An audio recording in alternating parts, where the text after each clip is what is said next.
सत श्री अकाल दोस्तों, welcome to doorstep education point. उम्मीद करदा तुसी सब बहुत ही वधिया होने आ। ਅੱਜ ਦੀ ਵੀਡੀਓ ਵਿੱਚ ਬਾਲ ਵਿਕਾਸ ਦੇ ਕੁਝ ਪ੍ਰਸ਼ਨਾਂ ਨੂੰ ਡਿਸਕਸ ਕਰਨ ਜਾ ਰਹੇ ਹਾਂ। ਇਹ ਪ੍ਰਸ਼ਨ ਤੁਹਾਡੇ ਪ੍ਰੀਵੀਅਸ ਈਅਰ ਦੇ ਵਿੱਚੋਂ ਲਏ ਗਏ ਨੇ ਐਂਡ ਜਦੋਂ ਆਪਾਂ ਇਹਨਾਂ ਪ੍ਰਸ਼ਨਾਂ ਨੂੰ ਸੋਲਵ ਕਰਾਂਗੇ ਇਸ ਦੇ ਨਾਲ ਹੀ ਮੈਂ ਤੁਹਾਨੂੰ ਇਹਨਾਂ ਦੇ ਜਿਹੜੇ ਕਨਸੈਪਟ ਨੇ ਜੀ ਪ੍ਰਸ਼ਨਾਂ ਦੀ ਮੈਂ ਗੱਲ ਕਰ ਰਿਹਾ ਉਹ ਵੀ ਐਕਸਪਲੇਨ ਕਰੂੰਗਾ, ਜਿਸ ਦੇ ਨਾਲ ਤੁਹਾਡੀ ਅੰਡਰਸਟੈਂਡਿੰਗ ਵਧੇਗੀ ਐਂਡ ਤੁਹਾਡੀ ਜਿਹੜੀ ਅੰਡਰਸਟੈਂਡਿੰਗ ਵਧਣ ਦੇ ਨਾਲ ਤੁਹਾਡੇ ਪੇਪਰਾਂ ਵਿੱਚੋਂ ਨੰਬਰ ਵੀ ਵਧਣਗੇ। ਇਸ ਤੋਂ ਪਹਿਲਾਂ ਆਪਾਂ ਥਿਊਰੀ ਦੀਆਂ ਵੀਡੀਓਜ਼ ਅਪਲੋਡ ਕੀਤੀਆਂ ਹੋਈਆਂ ਨੇ ਐਂਡ ਉਹਨਾਂ ਦੀ ਪਲੇਲਿਸਟ ਵੀ ਬਣੀ ਹੋਈ ਹੈ। ਜੇਕਰ ਤੁਸੀਂ ਉਹਨਾਂ ਵੀਡੀਓਜ਼ ਨੂੰ ਨਹੀਂ ਵੇਖਿਆ ਹੈ ਤਾਂ ਉਹਨਾਂ ਵੀਡੀਓਜ਼ ਨੂੰ ਵੇਖ ਲਿਓ, ਕਿਉਂਕਿ ਉਹਨਾਂ ਵੀਡੀਓਜ਼ ਤੋਂ ਤੁਹਾਨੂੰ ਬਹੁਤ ਕੁਝ ਸਿੱਖਣ ਨੂੰ ਮਿਲੇਗਾ and child development and pedagogy ਦੇ ਸਾਰੇ ਪ੍ਰਸ਼ਨ ਵੀ ਕਵਰ ਹੋ ਜਾਂਦੇ ਨੇ। ਕਲਾਸ ਨੂੰ ਸ਼ੁਰੂ ਕਰਨ ਤੋਂ ਪਹਿਲਾਂ ਚੈਨਲ ਨੂੰ ਸਬਸਕ੍ਰਾਈਬ ਜ਼ਰੂਰ ਕਰ ਲਿਓ, ਕਿਉਂਕਿ ਕੱਲ ਨੂੰ ਮੈਂ ਹੋਰ ਵੀ ਇੰਪੋਰਟੈਂਟ ਵੀਡੀਓਜ਼ ਅਪਲੋਡ ਕਰੂੰਗਾ ਤੇ ਤੁਹਾਨੂੰ ਉਹਨਾਂ ਵੀਡੀਓਜ਼ ਦੀ ਨੋਟੀਫਿਕੇਸ਼ਨ नहीं प्राप्त होगी। बट जदों तुसी चैनल नू सबसक्राइब किया होएगा, बैल आइकन प्रेस किया होएगा ते तुहानू नोटिफिकेशन भी मिल जाएगी एंड तुसी उन्हां इंपॉर्टेंट वीडियोज़ नू मिस नहीं करोगे। सो दोस्तों शुरू करते हैं अज दी अपनी क्लास नू। ये क्लास तुहाडे पीएसटेट दे पेपर 1 एंड पेपर 2 दोनों नू ही टारगेट करती है। शुरुआत करते हैं जी अज दे अपने पहले प्रश्न तो। पहले प्रश्न विच तुहाडे तो पूछा जा रहा है, according to the dash the better you are it. किस अनुसार जितना तुसी कुछ वधेरे करोगे उतने तुसी बेहतर होवोगे। इस प्रश्न दे विच लॉ ऑफ लर्निंग तो संबंधित प्रश्न पूछा गया है। जेकर तुसी एडवर्ड थॉर्नडाइक द्वारा दिता गया कंसैप्ट लॉ ऑफ लर्निंग नू पढ़िया होया है तां तुसी इस प्रश्न दा जवाब बड़े ही आराम नाल दे सकदे हो। एडवर्ड थॉर्नडाइक दा जिहड़ा कंसैप्ट सी लॉ ऑफ लर्निंग, उन्हां दे विच भी इन्हां ने 3 लॉज दिते सीगे। वो किहड़े-किहड़े लॉ सीगे जी? Law of effect, law of exercise and law of readiness. So तुसी सोच के दसो इन्हां विचों किहड़ा जवाब सही होवेगा जिहड़ा प्रश्न पूछा जा रहा है। पहले प्रश्न विच लिखिया होया लॉ ऑफ इफेक्ट, प्रभाव दा नेम। Option number B law of exercise, मुहारत दा नेम। लॉ ऑफ रेडीनेस, तैयार होने दा नेम। या फिर option number D law of connectionism, संबंधवाद दा नेम। ਇਹਦੇ ਵਿੱਚ ਜਿਹੜਾ ਤੁਹਾਡਾ ਸਹੀ ਜਵਾਬ ਹੈ, ਇਹ ਜਿਹੜਾ ਕਨਸੈਪਟ ਹੈਗਾ ਸੀ ਜੀ ਇਹ ਐਡਵਰਡ ਥੌਰਨਡਾਈਕ ਦੁਆਰਾ ਦਿੱਤਾ ਗਿਆ ਸੀਗਾ ਐਂਡ ਉਹਦੇ ਵਿੱਚ ਇਹਨਾਂ ਨੇ ਗੱਲ ਕੀਤੀ ਹੈ। ਐਂਡ ਇੱਥੇ ਕੁਐਸਚਨ ਵਿੱਚ ਥੋੜੀ ਜਿਹੀ ਕਰੈਕਸ਼ਨ ਕਰਨ ਵਾਲੀ ਹੋਈ ਹੈ, ਗਲਤੀ ਨੂੰ ਇਗਨੋਰ ਕਰਿਓ, ਕੁਐਸਚਨ ਤੇ ਧਿਆਨ ਦਿਓ। ਲਿਖਿਆ ਹੋਇਆ ਸੀਗਾ according to dash the more you do something the better you are it. किस अनुसार जितना तुसी कुछ वधेरे करोगे उतने तुसी बेहतर होवोगे। हालांकि पंजाबी विच एक क्वेश्चन कंप्लीट लिखिया होया सी एंड इहदा जिहड़ा जवाब हैगा जी वो की होगा लॉ ऑफ एक्सरसाइज, मुहारत दा नेम। एंड उम्मीद करदा तुसी सही जवाब ते टिक कीता होगा। जदों आपां गल करदे हां लॉ ऑफ एक्सरसाइज दी, जिन्ना ज़्यादा असी किसी चीज़ दा अभ्यास करदे हां असी उन्ना ही बेहतर बन जांदे हां। एग्जाम्पल दसी हुई है, एक विद्यार्थी हर रोज़ एक साज वजाउण दा अभ्यास करता है अते समय दे नाल इस नूं वजाउण विच होर निपुण हो जाता है। सो इहनूं आपां लॉ ऑफ एक्सरसाइज कहने आ। ऑप्शन नंबर बी नूं तुसीं कर लिया होगा टिक ते आपां चलदे हां जी अगले प्रश्न ते। अगला जिहड़ा प्रश्न है जी ये भी कुछ मिलदा जुलदा प्रश्न हैगा जी पहले प्रश्न तो। वेखदे हां the dash says we are motivated to gain rewards and avoid punishments. किस अनुसार असी इनाम प्राप्त करन अते सजा तो बचण लई प्रेरे जांदे हां? लॉ ऑफ इफेक्ट, प्रभाव दे नेम अनुसार। Law of exercise, option number B विच लिखिया होया वरतों दे नेम अनुसार। लॉ ऑफ रेडीनेस, तैयारी होण दे नेम अनुसार। या फिर लॉ ऑफ कनैक्शनिज्म, संबंधवाद दे नेम अनुसार। इस प्रश्न का सही जवाब है जी law of effect. Law of effect विच हुंदा की है कि आपां उस बिहेवियर नूं रिपीट करते हैं जिहदे विच आपां नूं रिवॉर्ड मिलना हुंदा। आपां चंगे काम करते हैं तां कि सानूं शाबाशी मिले, चॉकलेट मिलन एंड होर भी जिहड़ियां चीज़ां ने चंगे काम करन तो बाद जिहड़ियां मिलनियां चाहीदियां ने वो आपां करते हैं एंड आपां उस काम नूं अवॉइड करते हैं जिथे आपां नूं पनिशमेंट मिलनी हुंदी है। इहदा तुसीं जवाब लगा लो सही ऑप्शन नंबर ए। एंड इस नूं आपां समझ भी लैंदे आ लॉ ऑफ इफेक्ट आपां कहने आ। एडवर्ड थॉर्नडाइक दसदे है कि behaviour that lead to positive outcome, कि जिहड़ा बिहेवियर चंगा हुंदा है, चंगे बिहेवियर बाद आपां नूं की मिलदा है जी रिवॉर्ड मिलदा है। एग्जाम्पल के थ्रू इन्होंने समझाया होया a student studies hard and get a good grade, कि एक जिहड़ा विद्यार्थी सी बहुत वधिया पढ़ाई कर रहा सी क्योंकि उन्होंने चंगे नंबर मिल रहे सी, उन्होंने मोटिवेशन मिल रही सी जिहदे करके वो होर ज़्यादा स्टडी कर रहा आपदे अगले टैसट लई। सो इहदे विच उहनूं की मिल रहा, शाबाशी वगैरह मिल रही है, चंगे नंबर मिल रहे हैं। ਸੋ ਇਹਦੇ ਵਿੱਚ ਆ ਗਿਆ ਜੀ law of effect. Option number A ਨੂੰ ਤੁਸੀਂ ਕਰ ਲਿਆ ਹੋਊਗਾ ਟਿਕ। ਤੇ ਇਹਦੇ ਵਿੱਚ ਆਪਾਂ ਗੱਲ ਕਰ ਰਹੇ ਸੀਗੇ law of learning the. Law of learning ਦੇ ਵਿੱਚ ਤੁਹਾਨੂੰ ਤਿੰਨ ਤਰ੍ਹਾਂ ਦੇ ਕਹਿ ਸਕਦੇ ਹਾਂ ਕਿ ਲਾਜ਼ ਵੇਖਣ ਨੂੰ ਮਿਲਦੇ ਆ। ਸਭ ਤੋਂ ਪਹਿਲਾਂ ਹੈ ਜੀ law of effect. Law of effect ਤੋਂ ਬਾਅਦ law of readiness. Law of readiness ਤੋਂ ਬਾਅਦ ਆ ਜਾਂਦਾ ਹੈ ਜੀ law of exercise. Law of exercise ਨੂੰ ਤੁਸੀਂ ਸਮਝ ਲਿਆ ਹੈ, ਇਫੈਕਟ ਨੂੰ ਸਮਝ ਲਿਆ ਹੈ, ਬਟ ਰੈਡੀਨੈਸ ਨੂੰ ਤੁਸੀਂ ਨਹੀਂ ਸਮਝਿਆ। ਰੈਡੀਨੈਸ ਵਿੱਚ ਆਪਾਂ ਜਦੋਂ ਕਿਸੇ ਚੀਜ਼ ਨੂੰ ਸਿੱਖਣ ਦੇ ਲਈ ਤਿਆਰ ਹੋਵਾਂਗੇ, ਮੰਨ ਲਓ ਆਪਾਂ ਜਦੋਂ ਵੀ ਕਲਾਸਰੂਮ ਵਿੱਚ ਜਾਂਦੇ ਹਾਂ, ਜਦੋਂ ਬੱਚੇ ਤਿਆਰ ਨਹੀਂ ਹੁੰਦੇ ਪੜ੍ਹਨ ਲਈ, ਆਪਾਂ ਉਹਨਾਂ ਨੂੰ ਨਹੀਂ ਸਿਖਾ ਸਕਦੇ। ਮਤਲਬ ਇਹ ਕਿ ਜਦੋਂ ਕੋਈ ਪਰਸਨ ਕਿਸੇ ਚੀਜ਼ ਨੂੰ ਸਿੱਖਣ ਦੇ ਲਈ ਤਿਆਰ ਹੈ, ਰੈਡੀ ਹੈ, ਤਾਂ ਜਿਹੜਾ ਟੀਚਿੰਗ ਲਰਨਿੰਗ ਪ੍ਰੋਸੈਸ ਹੈ, ਜਿਹੜੀ ਲਰਨਿੰਗ ਹੈਗੀ ਆ, ਉਹ ਬਹੁਤ ਹੀ ਚੰਗੇ ਤਰੀਕੇ ਨਾਲ ਹੋਵੇਗੀ। ਇਹਨੂੰ ਹੀ ਆਪਾਂ ਰੈਡੀਨੈਸ ਕਹਿੰਦੇ ਆ, ਲਾਅ ਆਫ ਰੈਡੀਨੈਸ। ਐਂਡ ਇਹ ਜਿਹੜੇ ਕਨਸੈਪਟ ਨੇ ਜੀ ਐਡਵਰਡ ਥੌਰਨਡਾਈਕ ਦੁਆਰਾ ਦਿੱਤੇ ਗਏ ਸੀਗੇ। ਇਸ ਦੇ ਨਾਲ ਹੀ ਆਪਾਂ ਚੱਲਦੇ ਹਾਂ ਅਗਲੇ ਪ੍ਰਸ਼ਨ ਦੇ ਉੱਤੇ। ਅਗਲਾ ਜਿਹੜਾ ਪ੍ਰਸ਼ਨ ਹੈ, the study of the physical, social and mental aspect of ageing is called, ਕਿ ਉਮਰ ਦੇ ਵਧਣ ਕਾਰਨ ਸਰੀਰਕ, ਸਮਾਜਿਕ ਅਤੇ ਮਾਨਸਿਕ ਪੱਖਾਂ ਦੇ ਅਧਿਐਨ ਨੂੰ ਕੀ ਕਿਹਾ ਜਾਂਦਾ ਹੈ। ਹਾਲਾਂਕਿ ਇਹ ਸਟੈਟਿਕ ਬੇਸਡ ਪ੍ਰਸ਼ਨ ਹੈ, ਬਟ ਇਹ ਪ੍ਰੀਵੀਅਸ ਈਅਰ ਦੇ ਵਿੱਚੋਂ ਆਇਆ ਹੋਇਆ ਪ੍ਰਸ਼ਨ ਹੈ। ਵੇਖਦੇ ਹਾਂ ਜੈਨੇਟਿਕਸ, ਉਤਪत्ति ਵਿਗਿਆਨ, ਆਪਸ਼ਨ ਨੰਬਰ B ਐਸਥੈਟਿਕਸ, ਸੋਜਵਾਦ, ਆਪਸ਼ਨ ਨੰਬਰ C ਜੈਰਨਟੋਲੋਜੀ, ਬਿਰਧ ਰੋਗ ਵਿਗਿਆਨ, ਕਲੀਨਿਕਲ ਸਾਈਕੋਲੋਜੀ, ਨਿਦਾਨਾਤਮਕ ਮਨੋਵਿਗਿਆਨ। ਸਹੀ ਜਵਾਬ ਦੀ ਗੱਲ ਕਰੀਏ, ਕਿਉਂਕਿ ਸਟੈਟਿਕ ਬੇਸਡ ਪ੍ਰਸ਼ਨ ਹੈ, ਇਹਦੇ ਵਿੱਚ ਸਮਝਣ ਸਮਝਾਉਣ ਨੂੰ ਕੁਝ ਵੀ ਨਹੀਂ ਹੈ। ਸੋ option number C is the right answer. Option number C ਵਿੱਚ ਲਿਖਿਆ ਹੋਇਆ ਬਿਰਧ ਰੋਗ ਵਿਗਿਆਨ, ਜੈਰਨਟੋਲੋਜੀ। ਆਪਸ਼ਨ ਨੰਬਰ C ਨੂੰ ਤੁਸੀਂ ਕਰ ਲਿਓ ਟਿਕ। ਤੇ ਇਸ ਦੇ ਨਾਲ ਹੀ ਆਪਾਂ ਚੱਲਦੇ ਹਾਂ ਜੀ ਅਗਲੇ ਪ੍ਰਸ਼ਨ ਤੇ। ਅਗਲਾ ਜਿਹੜਾ ਪ੍ਰਸ਼ਨ ਹੈ ਇਹਨੂੰ ਵੀ ਰੀਡ ਕਰ ਲੈਨੇ ਆ। To break information into parts and to examine the information is called. ਸੂਚਨਾ ਨੂੰ ਭਾਗਾਂ ਵਿੱਚ ਵੰਡ ਕੇ ਸੂਚਨਾ ਦੀ ਪਰਖ ਕਰਨ ਨੂੰ ਕੀ ਕਹਿੰਦੇ ਹਨ? ਐਨਾਲਾਈਜ਼ਿੰਗ ਵਿਸ਼ਲੇਸ਼ਣ ਕਰਨਾ, ਇਵੈਲੂਏਟਿੰਗ ਮੁਲਾਂਕਣ ਕਰਨਾ, ओरिजिनेटिंग मौलिकता स्थापित करना, या फिर सिंथेसाइजिंग संश्लेषण करना। जदों आपां इन्फॉर्मेशन नूं की करदे हां, पार्ट्स दे विच ब्रेक करदे हां, जदों आपां ओनू पार्ट्स विच ब्रेक करन तो बाद ओनू एग्जामिन करदे हां, सो ओनू आपां की कवांगे? ये जिहड़ा प्रश्न है ब्लूम टैक्सोनॉमी तो संबंधित है। ब्लूम टैक्सोनॉमी तो संबंधित वीडियोज़ भी तुहाडे अपने इस चैनल ते मिल जाणगियां, ओनू जरूर वेख लिओ। हुण गल करदे हां इस प्रश्न दा सही जवाब की है। जदों आपां इन्फॉर्मेशन नूं तोड़दे हां, फिर उहनूं एग्जामिन करदे हां, उहनूं आपां एनालाइजिंग दा नाम दिंदे हां। एनालाइज करना कह दिंदे आपां उहनूं, एनालाइजिंग विश्लेषण करना। वैसे एनालाइजिंग ते सिंथेसाइजिंग दा जिहड़ा एक्चुअल मीनिंग है जी इहनूं भी समझ लैंदे हां। सब तो पहलां तुसीं टिक लगा लो ऑप्शन नंबर ए ते। ए इज द राइट आंसर। ये जिहड़े दोनों कंसैप्ट ने, एनालाइज की हुंदा है ते सिंथेसाइजिंग की हुंदा है। एनालाइज जदों आपां इन्फॉर्मेशन नूं स्मॉलर पार्ट्स दे विच वंड लैंदे हां एंड उस तो बाद आपां एग्जामिन करदे हां, उहनूं आपां एनालाइज कहंदे हां। जदों आपां सिंथेसाइजिंग दी गल करदे हां, जिहड़ी कि ब्लूम टैक्सोनॉमी दे अकॉर्डिंग क्रिएशन कैटेगरी विच आउंदी है, क्योंकि पहला ब्लूम टैक्सोनॉमी वल्लों जिहड़ियां दित्तियां गईयां टर्म सीगीआं जी, उहनूं बाद विच चेंज कीता गया सीगा, तब्दीली लिआंदी गई सीगी। सो सिंथेसाइजिंग दे विच आपां समझदे हां कि creation involves taking existing information, कि जिहड़ी इन्फॉर्मेशन जिहड़ी जानकारी अपने कोल पहलां तो ही हैगी आ, आपां उस सेम इन्फॉर्मेशन नूं कंबाइन करके नवे तरीकिਆਂ ਨਾਲ अलग जिहड़ी जानकारी हैगी आ जी, जिहड़ी कि पहलां कदे भी नहीं बनी सी, उस जानकारी नूं क्रिएट करदे आ, इहनूं आपां सिंथेसाइजिंग दा नाम दिन्ने आ।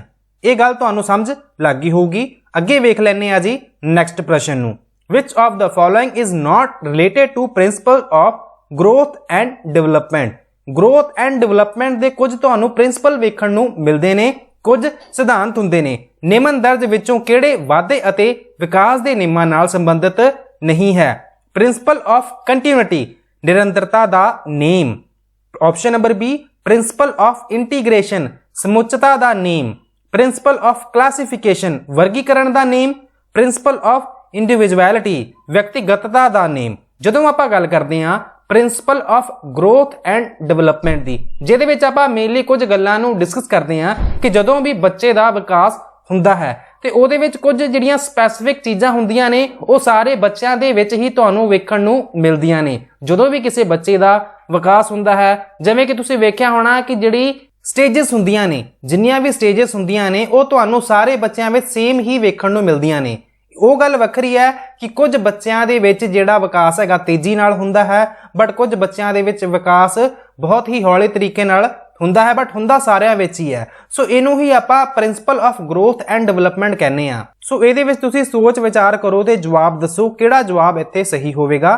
Principal of continuity, principal of integration, principal of classification ਜਾਂ ਫਿਰ ਪ੍ਰਿੰਸੀਪਲ ਆਫ ਇੰਡੀਵਿਜੁਅਲਿਟੀ। ਐਂਡ ਇੱਥੇ ਤੁਸੀਂ ਧਿਆਨ ਰੱਖਿਓ, ਇੱਥੇ ਲਿਖਿਆ ਹੋਇਆ ਨੋਟ ਦਾ ਮਤਲਬ ਇਹ ਹੈ ਕਿ ਇੱਥੇ ਤਿੰਨ ਆਪਸ਼ਨਾਂ ਇਹੋ ਜਿਹੀਆਂ ਹੋਣਗੀਆਂ ਜਿਹੜੀਆਂ ਕਿ ਪ੍ਰਿੰਸੀਪਲ ਹੋਣਗੀਆਂ ਗਰੋਥ ਐਂਡ ਡਿਵੈਲਪਮੈਂਟ ਦੀਆਂ। ਆਪਸ਼ਨ ਨੰਬਰ ਏ ਵੀ ਕੀ ਹੈ ਜੀ, ਇਹ ਤੁਹਾਡਾ ਪ੍ਰਿੰਸੀਪਲ ਆਫ ਡਿਵੈਲਪਮੈਂਟ ਹੈ, principle of growth and development ਹੈ ਜਦੋਂ ਆਪਾਂ ਪ੍ਰਿੰਸੀਪਲ ਆਫ ਕੰਟੀਨਿਊਟੀ ਦੀ ਗੱਲ ਕਰਦੇ ਹਾਂ। ਕਿਉਂਕਿ ਜਿਹੜਾ ਵਿਕਾਸ ਹੈ ਉਹ ਤੁਸੀਂ ਵੇਖਿਆ ਹੋਣਾ ਕਿ ਨਿਰੰਤਰ ਹੀ ਚੱਲਦਾ ਰਹਿੰਦਾ ਹੈ। ਐਂਡ ਤੁਸੀਂ ਇਹ ਗੱਲ ਵੀ ਪੜ੍ਹੀ ਹੋਊਗੀ ਕਿ ਜਿਹੜਾ ਵਿਕਾਸ ਹੈ ਜੀ ਇਹ ਵੋਂਬ ਟੂ ਟੌਂਬ ਪ੍ਰੋਸੈਸ ਹੈ, ਕਿ ਜਦੋਂ ਬੰਦੇ ਨੇ ਜਨਮ ਲੈ ਲਿਆ ਤੇ ਜਦੋਂ ਤੱਕ ਉਹ ਮਰਦਾ ਨਹੀਂ ਉਹਦਾ ਵਿਕਾਸ ਹੁੰਦਾ ਰਹਿੰਦਾ ਹੈ, ਨਿਰੰਤਰ ਚੱਲਦਾ ਰਹਿੰਦਾ ਹੈ। ਸੋ ਆਪਸ਼ਨ ਨੰਬਰ ਏ ਕੀ ਹੈ ਜੀ, ਇਹ ਸਹੀ ਹੈ ਜਦੋਂ ਇੱਥੇ ਨੋਟ ਨਾ ਲੱਗਿਆ ਹੁੰਦਾ, ਭਾਵ ਇਹ ਕਿ ਇਹ ਪ੍ਰਿੰਸੀਪਲ ਹੈ ਗਰੋਥ ਐਂਡ ਡਿਵੈਲਪਮੈਂਟ ਦਾ, ਐਂਡ ਇਹ ਜਵਾਬ ਤਾਂ ਹੋ ਨਹੀਂ ਸਕਦਾ। ਆਪਸ਼ਨ ਨੰਬਰ ਬੀ ਵੇਖੋ, ਪ੍ਰਿੰਸੀਪਲ ਆਫ ਇੰਟੀਗ੍ਰੇਸ਼ਨ, ਸਮੁੱਚਤਾ ਦਾ ਨੇਮ। ਓਵਰਆਲ ਜਿਹੜੀ ਆਪਣੀ ਡਿਵੈਲਪਮੈਂਟ ਹੁੰਦੀ ਹੈ ਓਵਰਆਲ ਹੀ ਹੁੰਦੀ ਹੈ, ਇੱਕ ਵਿਕਾਸ ਦੂਜੇ ਵਿਕਾਸ ਨਾਲ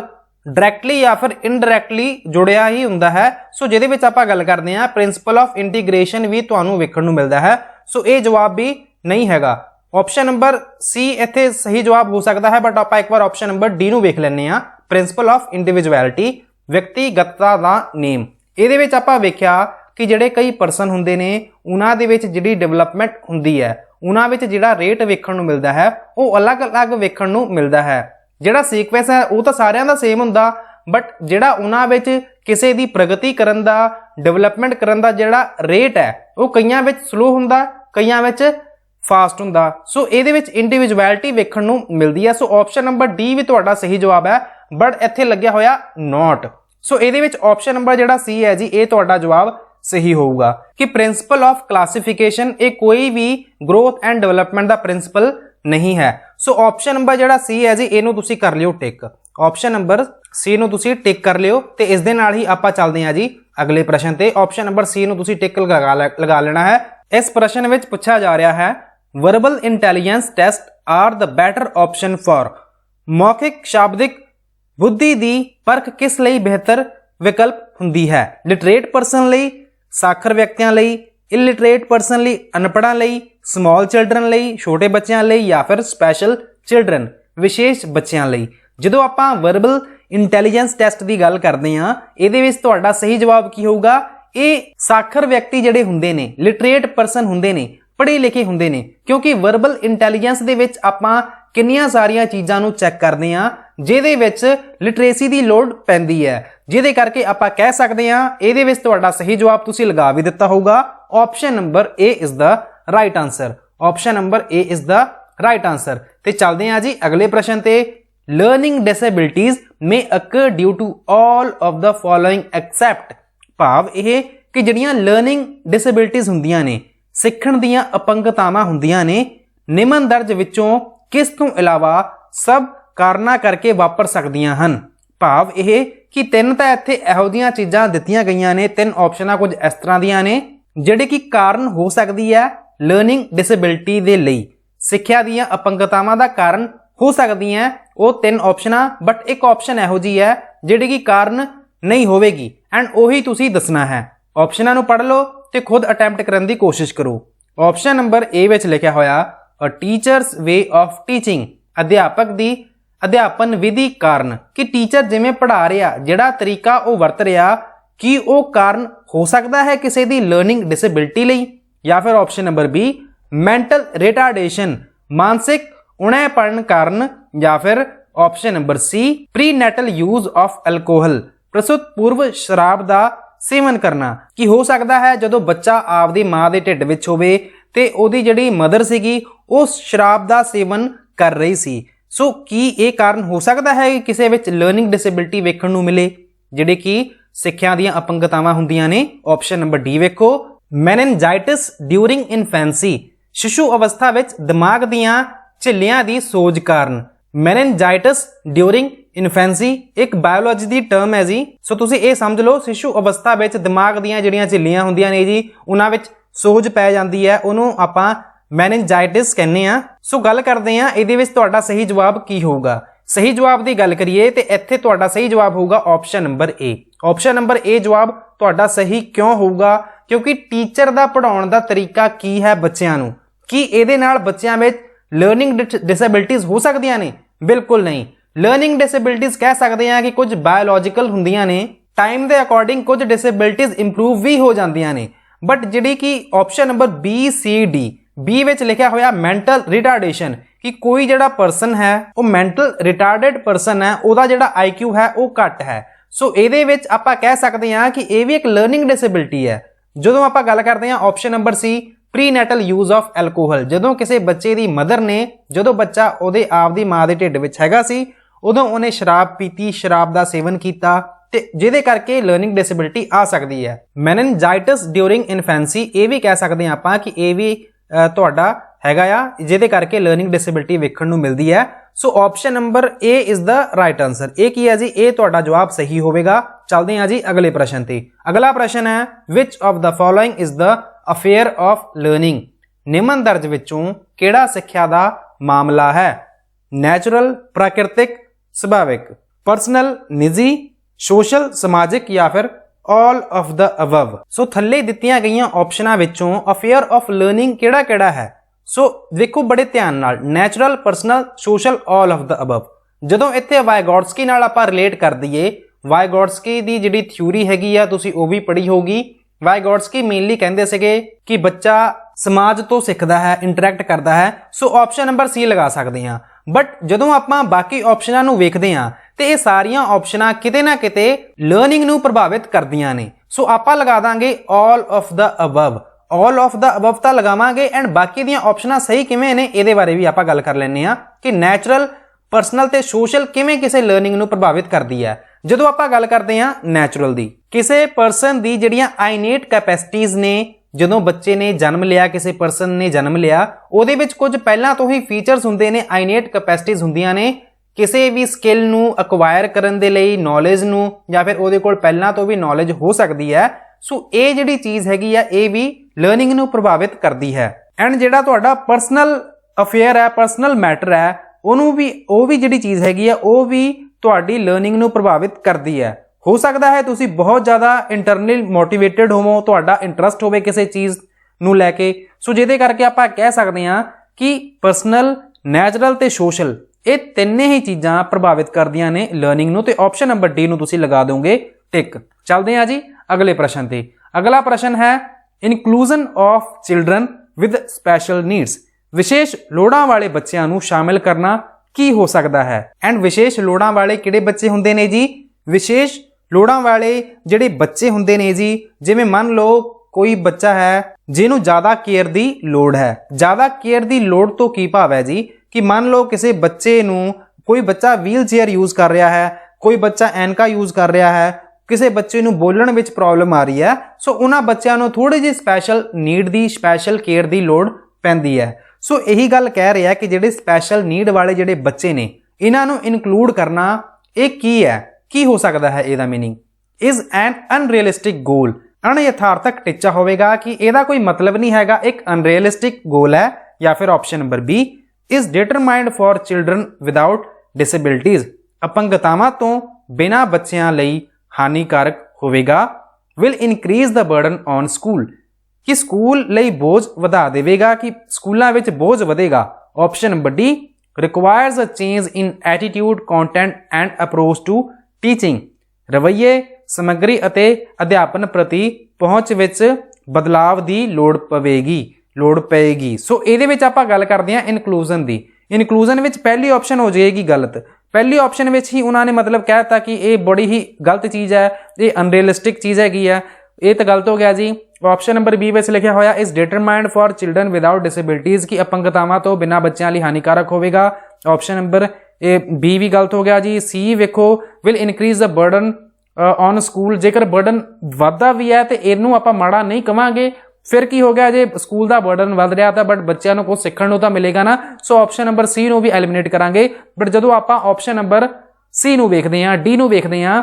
requires a change in attitude, content and approach to teaching, ਕਿ ਆਪਾਂ ਥੋੜੀ ਬਹੁਤ ਤਬਦੀਲੀ ਕਰਕੇ ਜਿਹੜੇ ਨਾਰਮਲ ਸਕੂਲ ਨੇ ਉਹਨਾਂ ਵਿੱਚ ਹੀ ਸਪੈਸ਼ਲ ਬੱਚਿਆਂ ਨੂੰ ਦਾਖਲਾ ਦਿਵਾ ਦਈਏ, ਉਹਨਾਂ ਤੋਂ ਥੋੜੀ ਬਹੁਤ ਉਹਨਾਂ ਦੀ ਕੇਅਰ ਕਰੀਏ, ਜਿਹਦੇ ਨਾਲ ਕੀ ਹੋਏਗਾ ਜੀ, ਆਪਾਂ ਉਹਨਾਂ ਬੱਚਿਆਂ ਨੂੰ ਇਨਕਲੂਡ ਕਰ ਸਕਦੇ ਹਾਂ ਇਨਕਲੂਸਿਵ ਐਜੂਕੇਸ਼ਨ ਵਿੱਚ। ਆਪਾਂ ਇਹਨਾਂ ਗੱਲਾਂ ਤੇ ਹੀ ਤਾਂ ਧਿਆਨ ਦਿੰਨੇ ਆ। ਸੋ ਆਪਸ਼ਨ ਨੰਬਰ ਜਿਹੜਾ ਡੀ ਹੈ, ਰਵੱਈਏ, ਸਮੱਗਰੀ ਅਤੇ ਅਧਿਆਪਨ ਪ੍ਰਤੀ ਪਹੁੰਚ ਵਿੱਚ ਬਦਲਾਅ ਦੀ ਲੋੜ ਪਵੇਗੀ। ਸੋ ਆਪਸ਼ਨ ਨੰਬਰ ਜਿਹੜਾ ਡੀ ਹੈ ਜੀ, ਇਹ ਤੁਹਾਡਾ ਬਿਲਕੁਲ ਸਹੀ ਜਵਾਬ ਹੋਏਗਾ। ਚੱਲਦੇ ਹਾਂ ਜੀ ਅਗਲੇ ਪ੍ਰਸ਼ਨ ਤੇ। ਅਗਲਾ ਜਿਹੜਾ ਪ੍ਰਸ਼ਨ ਹੈ, the cephalocaudal principle of development explain how development proceed from. Cephalocaudal ਦਾ ਵਿਕਾਸ ਦਾ ਨੇਮ ਦੱਸਦਾ ਹੈ ਕਿ ਵਿਕਾਸ ਕਿਵੇਂ ਚੱਲਦਾ ਹੈ। ਜਿਹੜਾ ਵਿਕਾਸ ਹੈਗਾ ਜੀ, ਇਹ ਤੁਹਾਨੂੰ ਕੁਝ ਇਹਦੀਆਂ ਡਾਇਰੈਕਸ਼ਨ ਵੇਖਣ ਨੂੰ ਮਿਲਦੀਆਂ ਨੇ। ਸੈਫਲੋਕੌਡਲ ਡਿਵੈਲਪਮੈਂਟ ਹੁੰਦੀ ਹੈ ਤੇ ਪ੍ਰੋਕਸੀਮੋ ਡਿਸਟਲ ਡਿਵੈਲਪਮੈਂਟ ਤੁਸੀਂ ਜ਼ਰੂਰ ਸੁਣੀ ਹੋਊਗੀ। ਸੋ ਇਹਦੇ ਵਿੱਚ ਸੈਫਲੋਕੌਡਲ ਜਿਹੜੀ ਡਿਵੈਲਪਮੈਂਟ ਹੁੰਦੀ ਹੈ, ਇਹ ਪੁੱਛੀ ਜਾ ਰਹੀ ਹੈ ਕਿ ਜਨਰਲ ਟੂ ਸਪੈਸੀਫਿਕ ਫੰਕਸ਼ਨ, ਸਧਾਰਨ ਤੋਂ ਵਿਸ਼ੇਸ਼ ਕਾਰਜਾਂ ਵੱਲ, ਜਾਂ ਫਿਰ option number B differentiated to integrated functions, ਵੱਖ-ਵੱਖ ਤੋਂ ਸਮੁੱਚੇ ਕਾਰਜਾਂ ਵੱਲ, ਜਾਂ ਫਿਰ option number C head to toe, ਸਿਰ ਤੋਂ ਪੈਰਾਂ ਵੱਲ, ਜਾਂ ਫਿਰ ਰੂਰਲ ਟੂ ਅਰਬਨ ਏਰੀਆਜ਼, ਪੇਂਡੂ ਤੋਂ ਸ਼ਹਿਰੀ ਖੇਤਰਾਂ ਵੱਲ। ਇਹ ਜਵਾਬ ਬਿਲਕੁਲ ਗਲਤ ਹੋ ਗਿਆ ਜੀ, ਆਪਸ਼ਨ ਨੰਬਰ ਡੀ। ਬਟ ਆਪਾਂ ਜਦੋਂ ਗੱਲ ਕਰਦੇ ਹਾਂ ਸੈਫਲੋਕੌਡਲ ਡਿਵੈਲਪਮੈਂਟ ਦੀ, ਸੈਫਲੋਕੌਡਲ ਇੱਕ ਡਾਇਰੈਕਸ਼ਨ ਹੈਗੀ ਆ ਜੀ ਡਿਵੈਲਪਮੈਂਟ ਦੀ। ਜਿਵੇਂ ਕਿ ਵਿਕਾਸ ਜਦੋਂ ਹੁੰਦਾ ਹੈ ਸਿਰ ਤੋਂ ਪੈਰਾਂ ਵੱਲ ਨੂੰ ਜਦੋਂ ਵਿਕਾਸ ਜਾਂਦਾ ਹੈ, ਉਹਨੂੰ ਆਪਾਂ ਹੈਡ ਟੂ ਟੋ ਭਾਵ ਸੈਫਲੋਕੌਡਲ ਡਿਵੈਲਪਮੈਂਟ ਦਾ ਨਾਮ ਦਿੰਨੇ ਆ। ਸੋ ਆਪਸ਼ਨ ਨੰਬਰ ਜਿਹੜਾ ਬੀ ਹੈ, ਸੌਰੀ ਸੀ ਜਵਾਬ ਨੂੰ ਤੁਸੀਂ ਕਰ ਲਓ ਟਿਕ। ਤੇ ਸੈਫਲੋਕੌਡਲ ਤੇ ਪ੍ਰੋਕਸੀਮੋ ਡਿਸਟਲ ਡਿਵੈਲਪਮੈਂਟ ਹੁੰਦਾ ਕੀ ਹੈ, ਇਹਦੇ ਬਾਰੇ ਵੀ ਆਪਾਂ ਡਿਸਕਸ ਕਰ ਲੈਂਦੇ ਆ। ਸੋ ਜਦੋਂ ਆਪਾਂ ਸੈਫਲੋਕੌਡਲ ਡਿਵੈਲਪਮੈਂਟ ਦੀ ਗੱਲ ਕਰਦੇ ਆ, ਮੈਂ ਇੱਥੇ ਪਹਿਲਾਂ ਤੋਂ ਹੀ ਲਿਖ ਕੇ ਰੱਖਿਆ ਹੋਇਆ ਐਂਡ ਤੁਹਾਨੂੰ ਇਸ ਕਲਾਸ ਦੀ ਪੀਡੀਐਫ ਨੂੰ ਵੀ ਮੈਂ ਟੈਲੀਗ੍ਰਾਮ ਚੈਨਲ ਤੇ ਸ਼ੇਅਰ ਕਰ ਦੂੰਗਾ।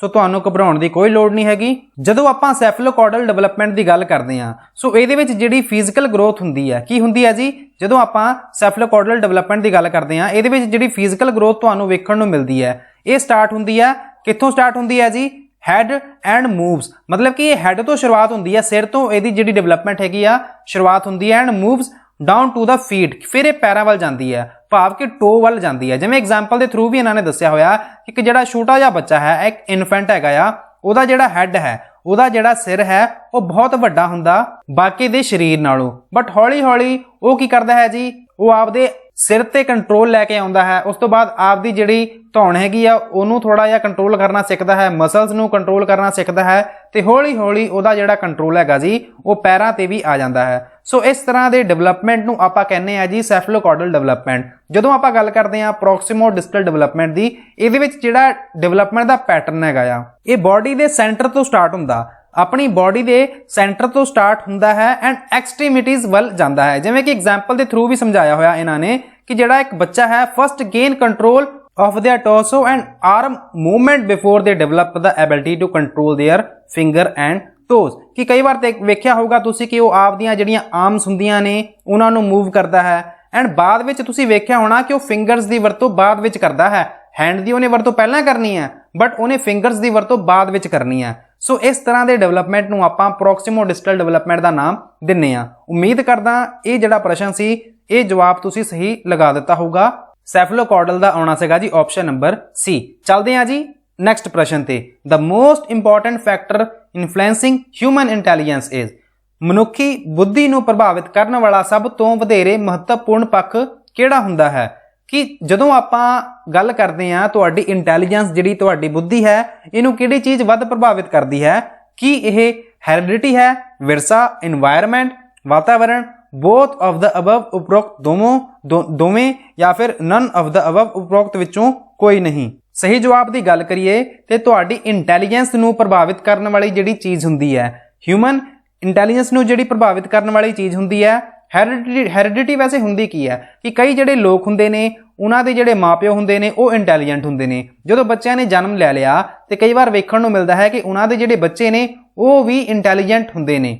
ਮੈਕਸਿਮਮ ਟਾਈਮ ਤਾਂ ਇਹੀ ਵੇਖਿਆ ਗਿਆ, ਕੋਈ ਜ਼ਰੂਰੀ ਨਹੀਂ ਕਿ ਉਹ ਵੀ ਇੰਟੈਲੀਜੈਂਟ ਹੋਣ, ਬਟ ਮੈਕਸਿਮਮ ਇਹ ਵੇਖਿਆ ਜਾਂਦਾ। ਦੂਜੇ ਪਾਸੇ ਆਪਾਂ ਜਦੋਂ এনवायरमेंट ਦੀ ਗੱਲ ਕਰਦੇ ਹਾਂ ਕਿ এনवायरमेंट ਜਦੋਂ ਆਪਾਂ ਨੂੰ ਵਧੀਆ ਮਿਲ ਰਿਹਾ, ਕੋਈ ਇਹੋ ਜਿਹਾ ਬੱਚਾ ਸੀ ਜਿਹੜਾ ਕਿ ਕਿਸੇ ਸਕੂਲ ਜਾਂ ਫਿਰ ਕਾਲਜ 'ਚ ਪੜ੍ਹ ਰਿਹਾ, ਉਹਨੂੰ ਇੰਨਾ ਵਧੀਆ এনवायरमेंट ਮਿਲਿਆ ਕਿ ਉਹਦੇ ਜਿਹੜੇ ਨੰਬਰ ਸੀਗੇ ਜੀ ਉਹ ਬਹੁਤ ਚੰਗੇ ਆਏ ਅਕੈਡਮਿਕ ਪੁਆਇੰਟ ਆਫ ਵਿਊ ਤੋਂ।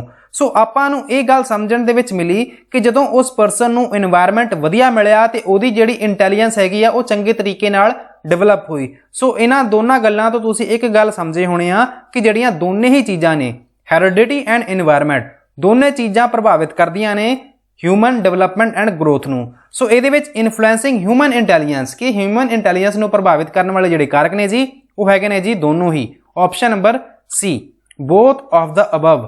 ਆਪਸ਼ਨ ਨੰਬਰ ਤੁਸੀਂ ਸੀ ਨੂੰ ਕਰ ਲਿਓ ਟਿਕ ਤੇ ਆਪਾਂ ਚੱਲਦੇ ਹਾਂ ਜੀ ਅਗਲੇ ਪ੍ਰਸ਼ਨ ਤੇ। ਅਗਲਾ ਜਿਹੜਾ ਪ੍ਰਸ਼ਨ ਹੈ generally the baby expresses smiling emotion when its face or cheeks are touched gently it happens due to ਅਕਸਰ ਕਿਸੇ ਵੱਲੋਂ ਪੋਲੇ ਜਿਹੇ ਚਿਹਰਾ ਅਤੇ ਗਲਾ ਛੋਹੇ ਜਾਣ ਦੇ ਬੱਚਾ ਮੁਸਕਰਾਹਟ ਦਾ ਭਾਵ ਪ੍ਰਗਟਾਉਂਦਾ ਹੈ।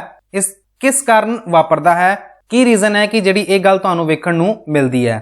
ਕੀ ਇਹ ਰਿਫਲੈਕਸ ਐਕਸ਼ਨਸ ਨੇ ਪ੍ਰਤੀਕਿਰਿਆਵਾਂ ਵਜੋਂ, ਇਮੋਸ਼ਨਲ ਰਿਐਕਸ਼ਨਸ ਭਾਵਨਾਤਮਕ ਪ੍ਰਤੀਕਰਮ ਵਜੋਂ, ਡਿਸਪਲੇ ਆਫ ਗੁੱਡ ਗੈਸਚਰਸ ਚੰਗੀਆਂ ਹਰਕਤਾਂ ਦਾ ਪ੍ਰਗਟਾਵਾ, ਕੰਡੀਸ਼ਨਿੰਗ ਅਨੁਕੂਲਨ ਕਾਰਨ। ਜਦੋਂ ਆਪਾਂ ਕਈ ਵਾਰ ਬੱਚਿਆਂ ਨੂੰ ਹੱਥ ਲਗਾਉਂਦੇ ਆ ਤੇ ਬੱਚੇ ਸਮਾਈਲ ਕਰਨਾ ਸ਼ੁਰੂ ਕਰ ਦਿੰਦੇ ਆ, ਰਿਐਕਟ ਕਰਨਾ ਸ਼ੁਰੂ ਕਰ ਦਿੰਦੇ ਆ, ਨਿੱਕੇ ਬੱਚਿਆਂ ਦੀ ਮੈਂ ਗੱਲ ਕਰ ਰਿਹਾ। ਸੋ ਇਹ ਮੇਨਲੀ ਕਿਉਂ ਹੁੰਦਾ ਹੈ? ਇਹ ਹੁੰਦਾ ਹੈ ਜੀ ਰਿਫਲੈਕਸ ਐਕਸ਼ਨ ਕਰਕੇ। So option number A is the right answer. A is the right answer. ਤੇ ਆਪਾਂ ਚੱਲਦੇ ਹਾਂ ਅਗਲੇ ਪ੍ਰਸ਼ਨ ਤੇ। Social stratification can be expressed as ਸਮਾਜਿਕ ਦਰਜੇਬੰਦੀ ਨੂੰ ਕਿਵੇਂ ਪ੍ਰਗਟਾਇਆ ਜਾ ਸਕਦਾ ਹੈ? The characteristics denoting socio economic structure in the society ਸਮਾਜ ਵਿਚਲੀ ਸਮਾਜਿਕ ਆਰਥਿਕ ਸੰਰਚਨਾ ਪ੍ਰਗਟਾਉਣ ਵਾਲੇ ਲੱਛਣ ਵਜੋਂ, the level of family in the caste hierarchy of their community ਭਾਈਚਾਰੇ ਵਿੱਚ ਜਾਤ ਦੀ ਦਰਜੇਬੰਦੀ ਵਿੱਚ ਪਰਿਵਾਰ ਦੇ ਪੱਧਰ ਵਜੋਂ, classification based on the demography of the population ਵਸੋਂ ਦੇ ਜਨ ਆંકੜਾ ਵਿਗਿਆਨ ਉੱਤੇ ਆਧਾਰਿਤ ਵਰਗੀਕਰਨ ਵਜੋਂ, ਜਾਂ ਫਿਰ option number D the difference denoting the level of social respect ਸਮਾਜਿਕ ਸਤਿਕਾਰ ਦੀ ਪੱਧਰ ਪ੍ਰਗਟਾਉਣ ਵਾਲੇ ਵਖਰੇਵੇਂ ਵਜੋਂ। ਇਹਦੇ ਵਿੱਚ ਸਹੀ ਜਵਾਬ ਹੋਊਗਾ ਜੀ ਆਪਸ਼ਨ ਨੰਬਰ ਤੁਸੀਂ ਲਗਾ ਦਿੱਤਾ ਹੋਊਗਾ ਕਿ ਜਦੋਂ ਆਪਾਂ ਸੋਸ਼ਲ ਸਟ੍ਰੈਟੀਫਿਕੇਸ਼ਨ ਦੀ ਗੱਲ ਕਰਦੇ ਹਾਂ ਇਹਨੂੰ ਆਪਾਂ ਮੇਨਲੀ ਵੈਸੇ ਤਾਂ ਕਾਫੀ ਸਾਰੇ ਪੈਮਾਨਿਆਂ ਵਿੱਚ ਵੰਡ ਸਕਦੇ ਹਾਂ, ਐਜੂਕੇਸ਼ਨ ਦੇ ਆਧਾਰ ਤੇ, ਇੰਪਲੋਇਮੈਂਟ ਦੇ ਆਧਾਰ ਤੇ, ਬਟ ਇਹਦੇ ਵਿੱਚ ਆਪਾਂ ਮੇਨਲੀ ਗੱਲ ਕਰਦੇ ਹਾਂ socio economic structure in the society. So option number A is the right answer. ਸਮਾਜ ਵਿਚਲੀ ਸਮਾਜਿਕ ਆਰਥਿਕ ਸੰਰਚਨਾ ਪ੍ਰਗਟਾਉਣ ਵਾਲੇ ਲੱਛਣ ਵਜੋਂ। ਸੋ ਆਪਸ਼ਨ ਨੰਬਰ ਏ ਨੂੰ ਤੁਸੀਂ ਕਰ ਲਿਓ ਟਿਕ। ਇਹਨੂੰ ਹੀ ਆਪਾਂ ਸੋਸ਼ਲ ਸਟ੍ਰੈਟੀਫਿਕੇਸ਼ਨ ਦਾ ਨਾਮ ਦਿੰਨੇ ਆ। ਆ ਗਏ ਆ ਜੀ ਸੈਕੰਡ ਲਾਸਟ ਪ੍ਰਸ਼ਨ ਤੇ। ਦ ਮੀਨਿੰਗ ਆਫ ਪਰਸਨਲਾਈਜ਼ਡ ਟੀਚਿੰਗ ਇਜ਼ ਨਿੱਜੀ ਪੱਧਰ ਤੇ ਅਧਿਆਪਨ ਦਾ ਅਰਥ ਕੀ ਹੁੰਦਾ ਹੈ? ਪਰਸਨਲਾਈਜ਼ਡ ਟੀਚਿੰਗ ਦੀ ਜਦੋਂ ਆਪਾਂ ਗੱਲ ਕਰਦੇ ਹਾਂ ਪਹਿਲੀ ਆਪਸ਼ਨ ਵੇਖੋ ਟੂ ਟੀਚ ਚਿਲਡਰਨ ਪਰਸਨੈਲਿਟੀ ਬੱਚਿਆਂ ਨੂੰ ਨਿੱਜੀ ਰੂਪ ਵਿੱਚ ਪੜਾਉਣਾ। ਪਰਸਨਲੀ ਆਪਾਂ ਜਦੋਂ ਬੱਚਿਆਂ ਨੂੰ ਪੜ੍ਹਾ ਰਹੇ ਹਾਂ ਆਪਾਂ ਕੀ ਉਹਨੂੰ ਕਵਾਂਗੇ ਕਿ ਇਹ ਪਰਸਨਲਾਈਜ਼ਡ ਟੀਚਿੰਗ ਹੈ? ਇੱਥੇ ਪਰਸਨੈਲਿਟੀ ਲਿਖਿਆ ਹੋਇਆ, ਮੈਂ ਜਿਹੜੀ PDF ਤੁਹਾਨੂੰ ਭੇਜੂਗਾ ਉੱਥੇ ਮੈਂ ਪਰਸਨਲੀ ਕਰ ਦੂੰਗਾ। ਆਪਸ਼ਨ ਨੰਬਰ ਬੀ ਵੇਖੋ ਟੂ ਗਿਵ ਟਿਊਸ਼ਨ ਇੰਡੀਵਿਜੂਅਲੀ ਵਿਅਕਤੀਗਤ ਪੱਧਰ ਤੇ ਟਿਊਸ਼ਨ ਪੜਾਉਣਾ। Option number C to teach children as per their abilities ਬੱਚਿਆਂ ਨੂੰ ਉਹਨਾਂ ਦੀਆਂ ਯੋਗਤਾਵਾਂ ਅਨੁਸਾਰ ਪੜਾਉਣਾ। ਜਾਂ ਫਿਰ option number D none of the above. ਜਦੋਂ ਆਪਾਂ ਪਰਸਨਲਾਈਜ਼ਡ ਟੀਚਿੰਗ ਦੀ ਗੱਲ ਕਰਦੇ ਹਾਂ ਬੱਚਿਆਂ ਦੀਆਂ ਉਹਨਾਂ ਦੀਆਂ ਐਬਿਲਿਟੀਜ਼ ਦੇ ਅਕੋਰਡਿੰਗ ਹੀ ਉਹਨਾਂ ਨੂੰ ਪੜਾਉਣਾ, ਇਹਨੂੰ ਆਪਾਂ ਪਰਸਨਲਾਈਜ਼ਡ ਟੀਚਿੰਗ ਦਾ ਨਾਮ ਦਿੰਨੇ ਆ। ਸੋ option number C is the right answer. Option number C is the right answer. ਚੱਲਦੇ ਹਾਂ ਜੀ ਅਗਲੇ ਪ੍ਰਸ਼ਨ ਤੇ। ਅਗਲਾ ਜਿਹੜਾ ਪ੍ਰਸ਼ਨ ਹੈ which of the following factor does not influence the child development ਇਹੋ ਜਿਹਾ ਕਿਹੜਾ ਕਾਰਕ ਹੈ ਜਿਹੜਾ ਕਿ ਬੱਚੇ ਦੇ ਵਿਕਾਸ ਨੂੰ ਪ੍ਰਭਾਵਿਤ ਨਹੀਂ ਕਰਦਾ? ਭਾਵ ਇਹ ਕਿ ਤਿੰਨ ਆਪਸ਼ਨਾਂ ਤਾਂ ਇਹੋ ਜਿਹੀਆਂ ਹੋਣਗੀਆਂ ਜਿਹੜੇ ਕਿ ਬੱਚੇ ਦੇ ਵਿਕਾਸ ਨੂੰ ਪ੍ਰਭਾਵਿਤ ਕਰਦੀਆਂ ਨੇ, ਬਟ ਕੁਝ ਆਪਸ਼ਨਾਂ ਕੁਝ ਇਹੋ ਜਿਹੀਆਂ ਹੋਣਗੀਆਂ, ਇੱਕ ਆਪਸ਼ਨ ਇਹੋ ਜਿਹੀ ਹੋਵੇਗੀ ਜਿਹੜੇ ਕਿ ਬੱਚੇ ਦੇ ਵਿਕਾਸ ਨੂੰ ਪ੍ਰਭਾਵਿਤ ਨਹੀਂ ਕਰਦੀ। ਵੇਖਦੇ ਹਾਂ ਹੈਰੀਡਿਟੀ ਵਿਰਸਾ, ਕਲਚਰ ਸੱਭਿਆਚਾਰ, ਅਚੀਵਮੈਂਟ ਪ੍ਰਾਪਤੀ, ਗਰੋਥ ਵਾਧਾ। ਜਦੋਂ ਆਪਾਂ ਗੱਲ ਕਰਦੇ ਹਾਂ ਕਿ ਬੱਚੇ ਦੇ ਕਿਹੜੀਆਂ ਇਹੋ ਜਿਹੀਆਂ ਜਿਹੜੇ ਕਾਰਕ ਨੇ ਜੀ ਜਿਹੜੇ ਕਿ ਬੱਚੇ ਦੇ ਵਿਕਾਸ ਨੂੰ ਪ੍ਰਭਾਵਿਤ ਕਰਦੇ ਨੇ ਜੀ, ਸੋ ਹੈਰੀਡਿਟੀ ਤਾਂ ਬਿਲਕੁਲ ਕਰਦਾ ਹੈ। ਹੁਣੇ ਆਪਾਂ ਗੱਲ ਕਰਕੇ ਵੀ ਆਏ ਸੀ ਹੈਰੀਡਿਟੀ ਪ੍ਰਭਾਵਿਤ ਕਰੇਗਾ, ਤੁਹਾਡਾ ਕਲਚਰ ਕਿਹੋ ਜਿਹਾ ਹੈ ਇਹ ਪ੍ਰਭਾਵਿਤ ਕਰੇਗਾ, ਤੁਹਾਡਾ ਗਰੋਥ ਕਿੰਨੀ ਹੋ ਰਹੀ ਹੈ ਇਹ ਵੀ ਤੁਹਾਡੇ ਵਿਕਾਸ ਨੂੰ ਪ੍ਰਭਾਵਿਤ ਕਰੇਗੀ। ਬਟ ਅਚੀਵਮੈਂਟ ਜਿਹੜੀ ਪ੍ਰਾਪਤੀ ਹੈਗੀ ਆ ਇਹ ਤੁਹਾਡੀ ਗਰੋਥ ਨੂੰ ਜਾਂ ਫਿਰ ਕਹਿ ਸਕਦੇ ਹਾਂ ਕਿ ਤੁਹਾਡੇ ਚਾਈਲਡ ਦੇ ਡਿਵੈਲਪਮੈਂਟ ਦੇ ਵਿੱਚ ਅਚੀਵਮੈਂਟ ਬਿਲਕੁਲ ਪ੍ਰਭਾਵਿਤ ਨਹੀਂ ਕਰੇਗੀ। ਸੋ ਆਪਸ਼ਨ ਨੰਬਰ ਜਿਹੜਾ ਸੀ ਹੈ ਇਹ ਤੁਹਾਡਾ ਸਹੀ ਜਵਾਬ ਹੈ। ਉਮੀਦ ਮੈਂ ਇਹੀ ਕਰੂੰਗਾ ਇਹ ਸੈਸ਼ਨ ਤੁਹਾਡੇ ਲਈ ਯੂਸਫੁਲ ਰਿਹਾ ਹੋਊਗਾ। ਜੇਕਰ ਸੈਸ਼ਨ ਯੂਸਫੁਲ ਹੈਗਾ ਸੀ ਤੇ ਇੱਕ ਜਿਹੜਾ ਲਾਈਕ ਦਾ ਬਟਨ ਹੋਏਗਾ ਜੀ ਤੁਸੀਂ ਉਹ ਜ਼ਰੂਰ ਪ੍ਰੈਸ ਕਰ ਦਿਓ। ਆਉਣ ਵਾਲੀਆਂ ਵੀਡੀਓਜ਼ ਨੂੰ ਮਿਸ ਨਾ ਕਰਨ ਲਈ ਬੈਲ ਆਈਕਨ ਪ੍ਰੈਸ ਕਰ ਦਿਓ। ਚੈਨਲ ਤੇ ਸਬਸਕ੍ਰਾਈਬ ਬਟਨ ਹੈਗਾ ਜੀ ਉਹ ਵੀ ਪ੍ਰੈਸ ਕਰ ਦਿਓ। ਐਂਡ ਆਉਣ ਵਾਲੇ ਦਿਨਾਂ ਵਿੱਚ ਆਪਾਂ ਤੁਹਾਨੂੰ ਇਸ ਤਰ੍ਹਾਂ ਦੀਆਂ ਵੀਡੀਓਜ਼ ਪ੍ਰੋਵਾਈਡ ਕਰਵਾਉਂਦੇ ਰਵਾਂਗੇ ਜਿਹਦੇ ਨਾਲ ਤੁਹਾਡਾ PS ਟੈਟ ਦਾ ਪੇਪਰ ਜੀ ਆਰਾਮ ਨਾਲ ਕਲੀਅਰ ਹੋਵੇਗਾ। So wish you very all the best. God bless you all. Thanks for watching.